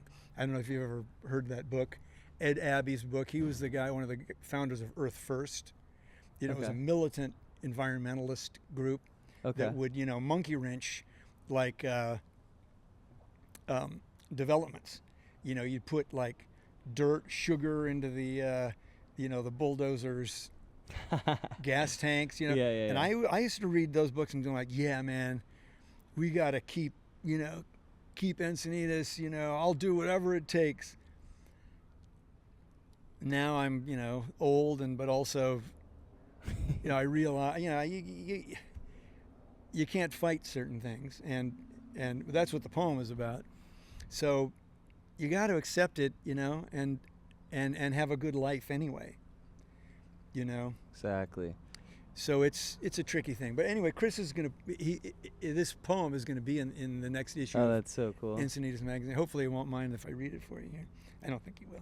Probably not that many people will watch this yet. No. We're at the beginning stages, maybe 50. But yeah, one day it'll be like 500,000 people will have gone back and listened to this conversation. Maybe we'll see. You never know. Sit here and Encinitas listen, is pretty listen like to 3 hours of. I do it all the time. I love long conversations where you get to really dive in. Yeah, man, I'm the same way because I obviously, I mean, I lived here I was born in 92, and when I was a kid, had already changed a good bit, but there was still a lot of greenhouses that were just waiting to be demoed. So they were like playgrounds, because I grew up by the high school, so there was that whole, we call them the new houses still, even though they're pretty old now, but like this whole block of greenhouses that was like, a kid's dream. There was like all these platforms like this stage, but bigger, and they'd have people would set them up into like a run to skate, but stacked, and like ones go down, and like little like obstacle and little gaps, and then which underneath the bleachers at SDA was like that too when I was a kid. It was so cool, little like DIY skate spot under the bleachers, so I worked in a greenhouse. That was another one of the, low-paying jobs that I had. Which greenhouse? It was at Encinitas Boulevard. It must be like, it's amazing how I forget, things have changed so much. It's the actual geography of things is a little confusing. But it was at Encinitas Boulevard. It must be where Cottonwood Creek Park is now. Okay. It was like right on that corner. Pretty big greenhouse, and Do you know who'd you work for? Do you know like what family or who owned it? I don't remember. I only did it for a couple of months. But yeah, and so cool. I was in high school also with Sarah Ecke and Bob Ector. Mm-hmm. Who sold the property to Brian Grover the Fox Point Farms. Fox Point's at now. Bob Ector was a guy that he was a high school friend. I used to go surfing with him all the time. And yeah, he just moved his greenhouses to Mexico or something, and I it's don't still know. growing. I think that's what I heard. That's what he said. That's what. So greenhouses, yeah, there used to be a lot more of them, but yeah, I think that's what made it. That's what made it. It was an agricultural beach flower town, capital right? of the world. Yeah, right? flower capital of the world. Poinsettia was invented here. Wait, really? Yeah. Yeah, the Ecke family, they created the poinsettia? They created the poinsettia. He did. Paul Ecke Paul Sr. Yeah. Yeah. I did not know that. So when you go I live in Sweden, and everyone has poinsettias at Christmas, and I'm like, those were invented in That's Encinitas. crazy. I didn't even know that. And I'd seek out a lot of local history. Well, Carolyn Cope is going to give me this sign, this poinsettia thing. Where Leucadia Pizzeria is on the corner of Encinitas Boulevard there, they put a sign that said Encinitas and had a poinsettia, and it was kind of like, it lit up, and it was kind of, so the city never approved that sign, and they made him take it down. It's my mom's friend Kurt's mom owns that property, and so she was bummed. But they gave the sign to Carolyn, and then Carolyn gave the Encinitas letters to the Heritage Ranch. but she said she'd give me the poinsettia. I want to put that somewhere in here and like light it up. Oh, that'll be cool. But that's crazy. But that's like crazy. I did not know about it. He actually invented the poinsettia, like by crossing a couple different flowers. Exactly. And it's a poisonous flower to ingest, right? But it's just like associated with Christmas time, and I wonder how they got associated with like Christmas. And stuff. I read something about it recently. I can't remember exactly what I read, but that it was a conscious effort to make it a Christmas, to sell it at Christmas time. I would imagine. Yeah, and then it took off. Wow. You know? Might have been. Did not know that. He got started in L.A. Okay. The original. Like, he might have done that in L.A. and then moved the business. And just because it was nothing back down here, it was just like, we can get a bunch of land down there, and it's pretty good microclimate. Yeah. Pretty good situation. The Crete, they probably used water from the Cottonwood Creek, I guess, or I don't know. Flower capital of the world, man. That was Encinitas' thing. Right? I know. Yeah, they still had the I've been to the flower festival they used to have and stuff, and you know, it's it's cool. A lot. It's funny. I love hearing the stories of all the flower growing families, and it's like, I went to, our landlord Jeff was like, I went to school with the Thorntons and with the which is like my friend Noah's family. Like, went to school with the Halls. The big hall where the big park is now. It's like these families just were crushing the flower growing game, and a lot of them are still in like agriculture, which is pretty cool. The Eckies nailed it with the just developing, and but they still have some of the coolest properties, and I really want to get some of the Eckies on the show here sometime. I was talking with Paul Eckie a few months ago up at the Duckfoot. I can't remember how that. He's a real nice guy, and I was asking him about some of these things. I'm sure he'd love to talk with you about That'd be. I would love to. Yeah. Well, I'm not sure. I don't know him that well, but I've worth asking him. Yeah, I've seen him. I've never directly met him, but there's like always a degree, of like separation between these people. My friend Kirk Staver, his family was also big growers and just property people around here, up by my mom's house, and so they were really good friends with the Eckies too, and all these families, and still are. So. They're still like around, but we need to get those stories like now, about the real like. It's changed a lot, man. The Wild West, because there was some Wild West times, back then, and so it's changed a lot, but it's still, it is. The spirit's still there. I'm going to read you this poem. You tell me when you want me to read it to you. Yeah. Because I was telling you about how militant I felt about Encinitas not changing, but now I'm a little bit impatient when people, people who have lived here for like 12 years and they're like, oh, that's funny. Yeah, this is no good anymore, like no development, I got my house, now we don't want anybody else moving in. Right. And I'm impatient with that now too, because, who am I to say, I got mine and now no one else can have can enjoy this place. So it's a tricky thing, this matter of housing in Encinitas, and I go back and forth on it. I have very mixed feelings. I've left here a couple of times, thinking when we moved to Sweden, I was like, Encinitas, and when I moved to LA, when I was living up there, I was in the 80s, I was thinking Encinitas has seen its better days, Mm-hmm. I'm done with Encinitas. But then I came back and I'd be like, it's still better than the other places. And then when we went to Sweden, that was in 98. Lived there for 12 years because my wife is Swedish, and so one of my daughters, we moved over there, Cleo, and Cordelia. She was born in Malmö, Sweden.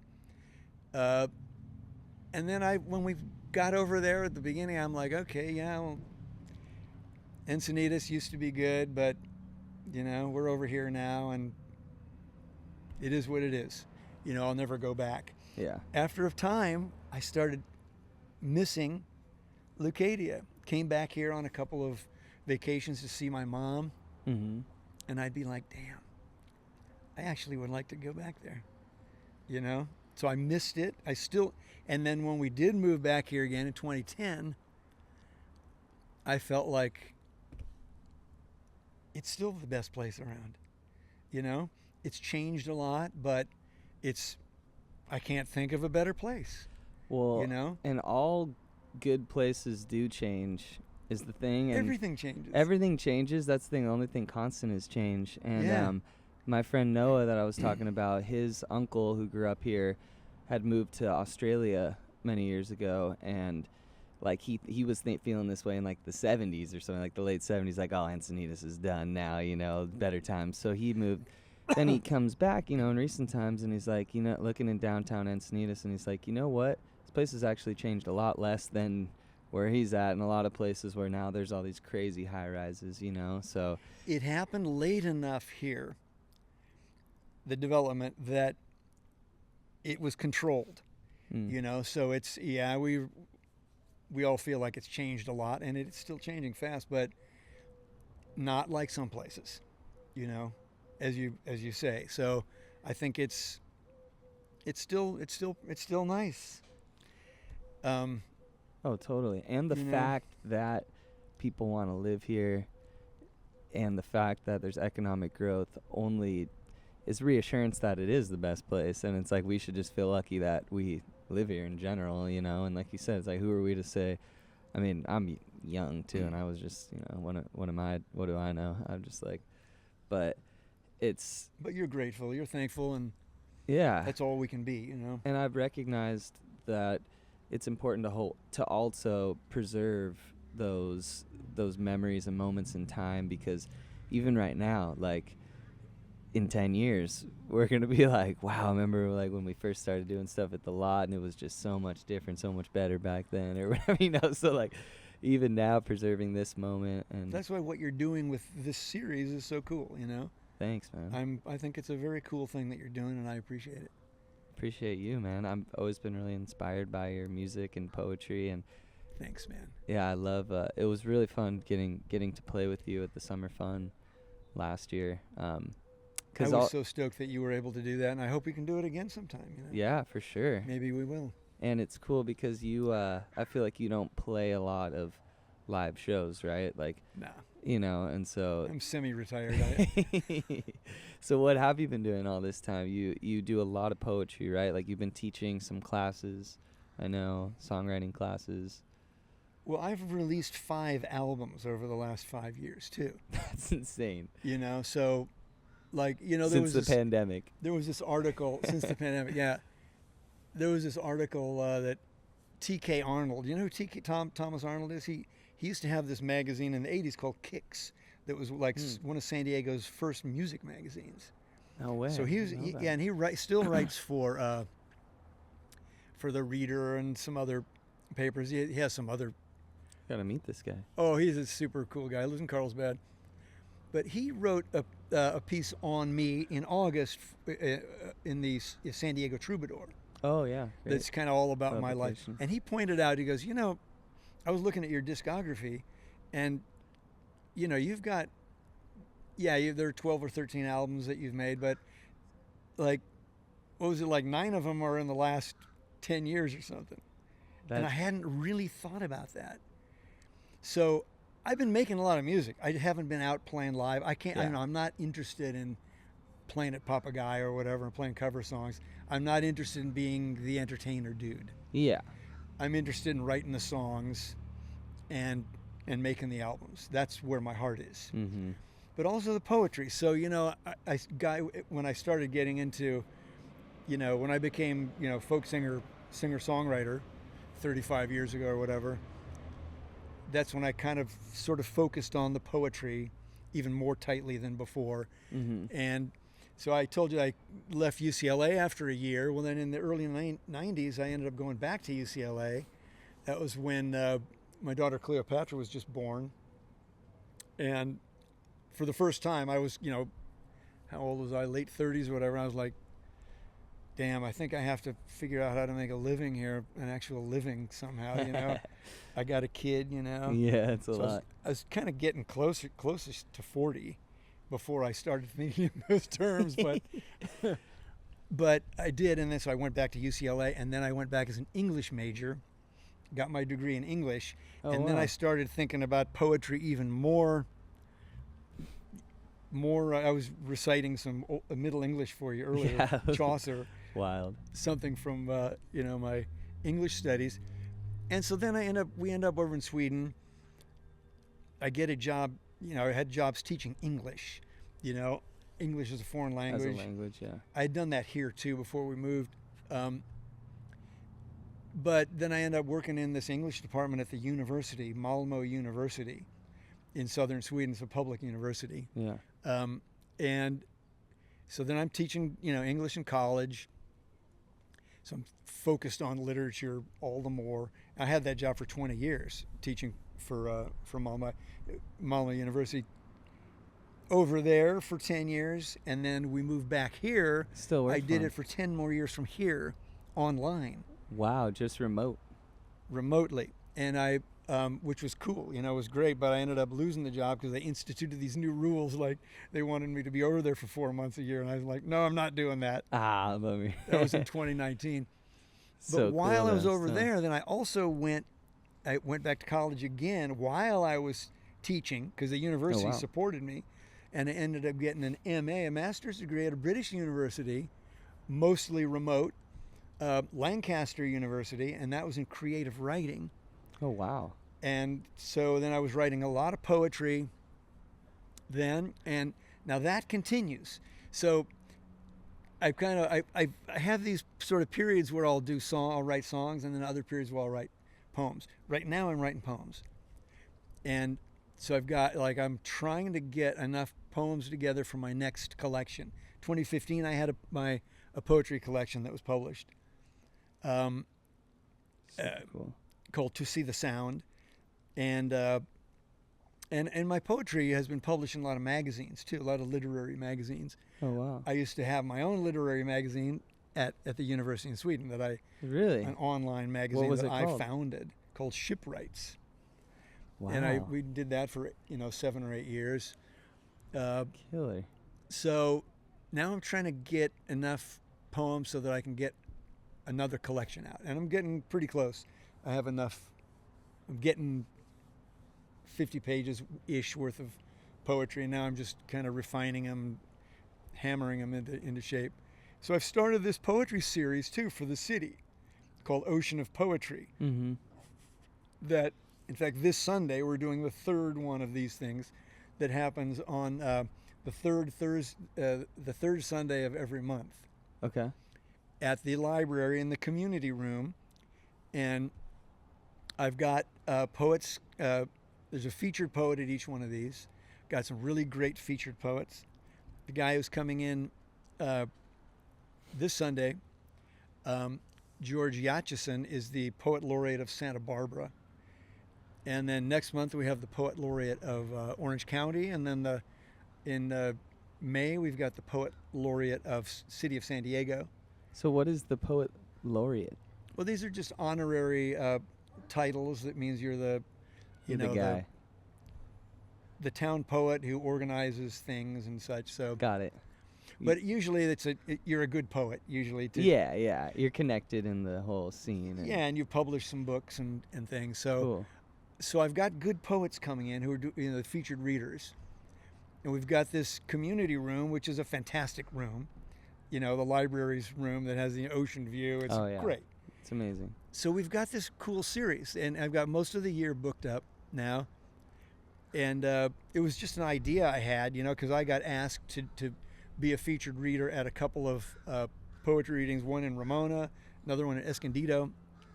And I thought, damn, we need something like this in Encinitas. So I got together with the city, and the city was behind it. So the city and also Encinitas Friends of the Arts are partnering on this thing. So it's cool. really my brainchild, and I curate the poets and everything. But we've got Michael Schmidt is co-hosting some of them with me, and Marit Anderson is a co-host on all of them with me. And so we have a real cool little group of people. The city's behind it. So cool. Yeah, I was talking to Dave about this the other day, actually, because he had just met with you Right. And he came and met with me and Stacy because I was trying to find out where because they've replaced some of the signs at some of the parks and beaches, those wooden, like, cool handmade signs, and I'm, like, trying to find out where they put the old ones to try to get those. So it was a random meeting. Yeah, maybe Dave would know. Yeah, he's looking into it. That was the same day you met with him that I had. Same morning, yeah, like a week ago or something. I was so glad that was a really good meeting, because for 2 or 3 months I've been going back and forth with the city. How are we going to do this? Yeah. And there was always kind of uncertainty about the structure of it. Right. Finally, I got Naima Woodward of Friends of the Arts and Dave in the same room, Jess Roberts, and we hammered it out, and now it's solid. So that's so cool, man. No, yeah. that's like I had a poetry class in my freshman year of high school, and I was always super into poetry and literature too, or like, I did plays before I started playing music. And I loved, like, reading Shakespeare as a kid. Just cool. like I was, like, in the Ada Harris library, just getting Shakespeare and reading, like, all the shit. Like, Cool kid. I mean, it was definitely different than everyone else. But for a lot of it, I mean, at SDA there was a lot of, like, people, but by then I wasn't really doing plays. But it was all my mom. My mom, she got me into it, and my grandma was really into plays and stuff. But all that to say, I forgot where I was going with that, but it was like poetry. Oh yeah. So in 9th grade, I had this amazing teacher, Miss Humans, and she brought in, I think it was his name Bob? What was the guy that owned E Street Cafe? Nanninga. Yeah, Bob Nanninga. Yeah. So he came in and he spoke to our class, and he was like, "Hey, telling us about the La Paloma Poetry Slam." And so it was extra credit if we went and read some poetry at it. So that was the first time I went to a poetry slam, and I was, like, blown away. It was so incredible, so much fun, and just got even more into poetry and stuff. And because I've always been into music and songs too, but that's, like, really, like, a poem that tells a story, or there's so many types of poetry, but that's the thing about poetry. Powerful. There are lots of different kinds, and Right. slam poetry is a particular kind of thing. Very particular. Danny's done a great thing having these full moon slam things for all these years, Mhm. and I think that that's been a really cool thing that he established. I guess he's not doing it anymore, but Yeah, we need to, like, do. That's why I'm trying to say is that it's really cool that you're making this happen, because there's not, and Michael Schmidt that you mentioned, Schmitty, he's been doing his own thing, I think, too. he did one over here at Mikey Yeah. Kettinger's place Yeah. the other night that I went and read a poem at. Nice. Yeah. But so I'm not that slammish. Right. In poetry there's there's kind of poetry for the stage and poetry for the page. Ooh, okay. I'm more page. Okay. A little more kind of old school. Slam is youth centered. It's all young. It's Okay. young people. It's emotional. It's about the theater of it, the presentation. The delivery. I want the poem to be able to be on the page, to be good on the page. Be interpreted. Like, I want the music to be in the lines as you're reading it as well. mm-hmm. So so the orientation of my orientation in Ocean of Poetry and in contrast to slam, it's pretty contrasting. Okay. But just different thing. But because poetry, as we were saying, it's super diverse. That's why people will often would tell me, I don't really like poetry, or I don't get poetry. And I always often say that it's probably because you just haven't found the kind of poetry that speaks to you, because there are so many different kinds. It's Seriously. a super diverse genre. So hopefully I'm able to bring lots of different kinds of things into Ocean of Poetry and amazing. introduce people to different kinds of poetry. And this is the third one this Sunday? This is the third one this Sunday. Yeah. Wow, so cool. So how do you stay connected with the poetry community? Like I forgot the term you already said, the poetry, blah, blah, blah. The Ocean of Poetry? No, the title of the people in these different areas that are, like, the kind of, like, the big poetry guy putting on a lot of stuff or whatever. There are different people who run different poetry events Yeah. around. What's the term you used though when you said we're having the blah blah blah speak at the? Here comes. Oh, poet laureate. Laureate. That's usually, there's a poet laureate of the United States, for example. Wow. Okay. And there's a California state poet laureate. Wow. And, crazy. Yeah, I've never heard this term. Yeah. So, but I have not been all that involved in the local poetry scene, San Diego County poetry scene. I'm getting more involved now because now I'm kind of going out and seeing who's who, and because I've always just been sort of, I don't go to San Diego that often.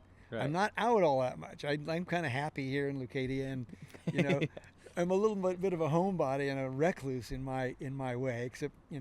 Except the people at Beacons will tell you that they see me all the time in the lineup. But I'm not all that much into the scene. So it's been good for me to start organizing this reading series, and because I'm having to be a little more involved with folks out and about.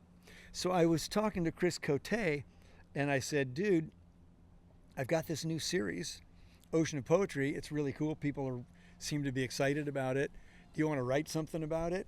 And he's like, yeah, maybe so. Yeah, and then, he's like, let's print one of your poems. He's like, you want to send me some stuff? And so I did send him a couple of poems, and then I wrote him and said, you know what? Maybe I can write something specifically. Oh, cool. For Encinitas magazine, and for your next issue. And he's like, yes, cool. So you want me to read you this poem? Yeah, please. Oh, I've been so excited. Because it's about the subject that's kind of the background of all Encinitas subjects these days, change. Right. Absolutely. So, I'd never really written poems for a purpose before, but I also wrote a poem. Tony Kranz, when he was mayor, he asked me to write a poem for the inauguration of Pacific View, the Art Center. Oh, okay. Which I did, and then read it at the ribbon cutting ceremony. So cool. That poem is called Pacific View Lost and Found, and it's just come out in the new San Diego Poetry Annual. It comes out every year, and that poem is published in there. I just got my copy of that today, in fact. Super cool. So I'd never really written poems, like write a poem for this purpose. But I did that one, and I thought it was kind of an interesting challenge. Yeah. So then I thought, let's see if I can do one of these for Chris Cote for Encinitas magazine. And I came up with the thing, and I felt pretty good about it. And then I showed it to him, and he's like, I love it. Okay, we'll print it. How cool. Oh, I'm so excited. Yeah. Getting the first sneak peek here. This is the premiere. First time anybody's heard it. And it's about this problem of change in Encinitas and how people are all talking about it. You meet people all the time whining about it, and some people are oblivious to it, but a lot of people are complaining, and so it's kind of, it addresses some of that angst. Amazing. The angst of change. Song of Change, Encinitas. It's different than it was in '72. We'd hang in vacant lots along the bluff, and finding empty waves was not as tough. But I still feel an essence coming through. It's changed a lot, but you still see gray whale, the Swami's rites still pumping out the stoke, and you still smell the moonlight bonfire smoke. My old bare feet still walk the beacon's trail. Change is always coming, always, now. That doesn't change the joy that you allow. It's different than it was in '85. The 101 was quiet, free of light. Now strains of music ripple in the night. I like to think the spirit's still alive. It's different than it was in '93, but the beach is still dissolving in the tide. An oddball can still find a place to hide. It's still the only place I want to be. It's different than it was and changing fast. No Cardiff Doryman or Fish House West. But folks keep telling me how they feel blessed. And anyway, let's not relive the past. Change is always coming, always, now. That doesn't change the joy that you allow. It's different than in 1872, when spiritualists founded Leucadia way back before the dream of Yogananda, but I still feel the peace that they once knew. It's different than it was for the Kumeyaay, but plover nest and still the grunion run, and pelicans eclipse the setting sun. Somehow I know their spirits still convey. It's changed, but I'm still gazing at the blue and watching pods of pretty dolphins pass, while pipefish hide out in the eel grass. Only the people and the things are new. Change is always coming, always now. That doesn't change the joy that you allow. Wow. Good way to end it. That was amazing, man. That's it's pretty much hit the nail on the hammer on the head, whatever that term is. Cuz it's like you said, like if you live in Encinitas, no matter if you've lived here for 12 years or your whole life or however long, it really is one of the most talked about topics, and that pretty much just said it all, to where, like you said, it's always changing, but if we allow ourselves to be happy, then what's changed for you? You know, it's like, you don't let situations ruin your own life is kind of the message, right? We allow the joy in our life, and are we going to let the change destroy that for us? I don't recommend it. Me neither. It's not a happy existence just being miserable. No. It's still great, you know. It when is, we lived in Sweden, you know, I used to go surfing down in southwestern France. That was the kind of the closest place to go get waves, and so every summer, since I was a university teacher, I'd have summers off, and we'd go down there. We ended up buying a condo down there. No way. Last couple of years we lived in Sweden, last 3, we had a condo down there just north of Biarritz, north of Hossegor, which is where they used to hold one of the big surfing contests. Mm-hmm. A little town called Seigneuse, and that was kind of why I ended up moving back here, because we go down there every summer, and these little towns there, I know people who go there from Encinitas, still surfers. It's just crazy. It's also a surfing kind of center, you know. Okay. And there are people I know who go down there, and they call it Frenchinitas. No. Yeah, someone just told me that the other day. For real. So we would go to, I had never heard that when we were there, but we would go down there every summer, you know, and I'd spend my 2 months down there and surf, and good waves too. But at the end of that period, like the third one of those summers, I was like, damn, you know, this is a lot like Encinitas here. And I realized that I was just trying to find Encinitas, that's you know, in southwestern France. Right. And that's what made me, this was in 2009, I went, okay, I just want to go home. You know, I'm missing Leucadia. So you moved back in 2010? 2010. 2010. Yeah. So after the housing market crashed, and it was cheap back then still. That was why we were able to do it. Every now and there have been a few times in my life where I've actually been smart. Made a good move, yeah. Made a good move. That was one of them. I was like, I told Suzanne, if we're going to go back there, this is our last possible shot. Which was only 16 years ago, not even that long ago.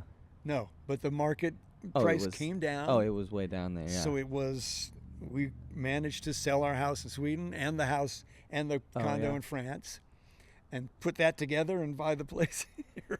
That's awesome. And how old were your daughters at that time? Kalia was 18.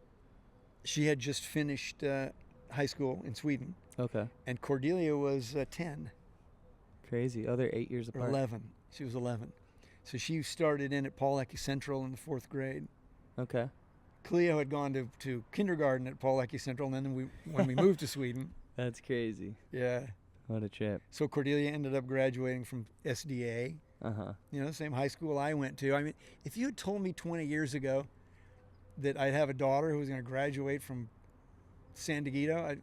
No way. That's a crazy idea. Yeah, because you were all over the place. L.A., Yeah. traveling around the world. But who knows what happens in life, right? Yeah, that's true. Well, I think it's really cool how you write about personal experiences and places, like obviously Leucadia Love Song is the song you talked about earlier. There's a lot of great stuff on the newest record. I need to a lot of trains here.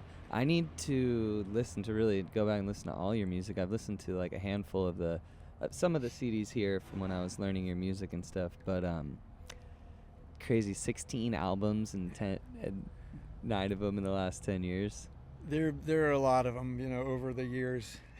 Yeah, I wonder if and lots of different kinds of music, Coming back to Peter, I admire Peter so much because he's always done jazz. And I've just been doing all of these different kinds of things, which I sometimes feel like I probably would have been better if I just did one thing for these 45, 50 years of playing music, but it wasn't me, Yeah, man, I'm the same way. I like to do so many different things, and I love different types of music. And I think with jazz, what's really cool is that, for example, Peter does renditions of a lot of like Beatles songs, say, or whatever type of song, and you can really just like take the melodies and the harmony and the structure and just like rearrange in this very like intellectual, interesting way that I feel like jazz musicians are usually just like insanely intelligent, and they get bored quick of anything too simple. Like most humans like associate more with something just simple and very just like primal, but I feel like these jazz guys are like their mind needs to be so stimulated. I have the greatest respect for jazz musicians. Me too, man. They're just the greatest musicians, I think. But what they do to a Beatles song or a standard, it's not so much about that song. It's mostly about the jazz that they're making. True. Yeah. And there's, the chord changes and the melody gets played as the head, and then you improvise your solos, right? I love it. Well, that's why I love the hype. That's why I like when it was like jazz fusion and this progressive music, jazz musicians playing like more rock stuff. That's what really excites me, I think, because there's like new realms being explored, I feel like, because the tools they have in their musical toolbox and vocabulary are so vast, and then they like go into these other like worlds, psychedelic worlds though, and then it's like create something really fresh and interesting to me. I just keep losing myself in different things though, I had my band that I had in Sweden for 5 years or whatever was a country band. Sick. I love country. I was way into country music there for a while. You talk about jazz musicians, I'd say country musicians are just as insane, if not more, like real like country guys, like which is funny. So Vince Gill, I love Vince Gill. So one time Anthony, who I play with, I think someone asked him one time if he plays Telecaster, or it might have been a different guitar player, I forget, but like this question like, hey, do you play any Telecaster? It's kind of like, hey, are you ridiculously virtuosic and know how to play all these crazy country licks? Like it's like those guys, those Telecaster players, Red Volkart or all these dudes, it's like it's insane. Danny Gatton, all like the like amazing musicians. And Vince Gill, there's another interesting Vince Gill story. You remember Ramona, who sang with us at sang harmonies at the Summer Fun on the 101 gig? Uh-huh. She used to own a club in the South Bay in LA called the Sweetwater. She and her husband had a club that was a really happening club, and they had a lot of country acts used to come through there. She's friends with Vince Gill. Wow, it's funny because there's Sweetwater Music Hall up in Mill Valley. I've played there before. That's I don't know what the origin of that term is. Sweetwater, that's cool. When did she have that? Do you know? Did they have that? 80s, I think. 80s? In the 80s. Killer. Vince Gill, here's a funny Vince Gill story. Right when I moved to LA, right after I dropped out of UCLA, and had my first apartment up there, there was a friend who lived in our apartment building, worked at RCA Records, Paula Jeffries. And she was like, she kind of believed in me, even though I didn't know what the hell I was doing as far as I was just, I was super green. I was like 19 years old. But she's like, hey, this band Pure Prairie League is looking for a guitar player. And I was like, I didn't know anything about country music. They were a country-ish band. I don't know if you know them. They had a pretty big hit called Amy. Amy, what you want to do. Oh, yeah, I love that song. Great song. That's okay. And she's like, they need a guitar player. I can get you an audition. So I didn't audition, but she set up a meeting. I go down and meet these guys down there at RCA Records. Played them some of my recordings, which were totally different style, nothing to do with country. Yeah. And I'm sure they were just like why is this dude here? Why is he here and what's he doing? But she was the one who kind of talked me into it. Anyway, the guy who got that job, that when they needed that guitar player, was Vince Gill. No way. He became the guitar player in Pure Prairie League. Interesting. Yeah, not the original one, but for the last couple of albums, I think. Yeah, he was probably pretty sought after at that point. That guy is a great singer.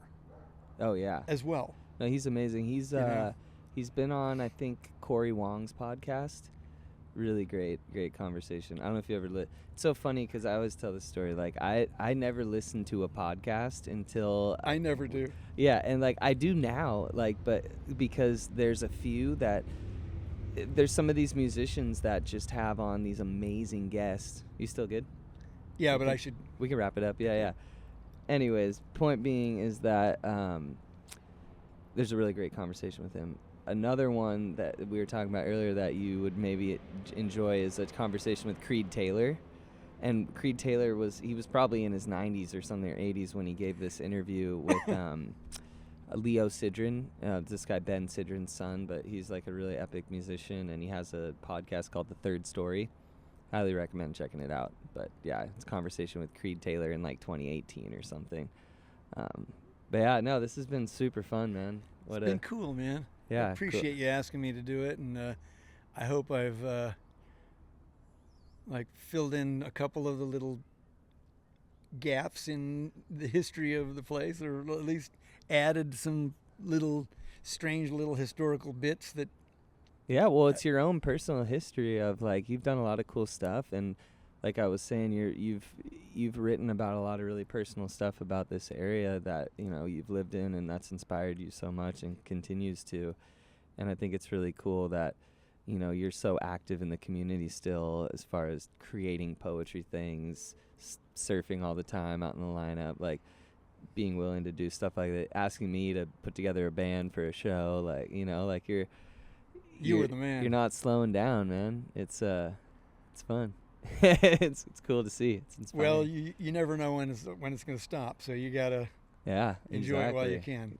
That's the moral or the message in life is just like live every day as much as you can to the fullest, right? Change is always coming, always now. Mm-hmm. Hey, look out for that Encinitas mag. Well, thanks, Darius. That was a really good time. Thank you for having me, Kyer. It's been great chatting with you, man.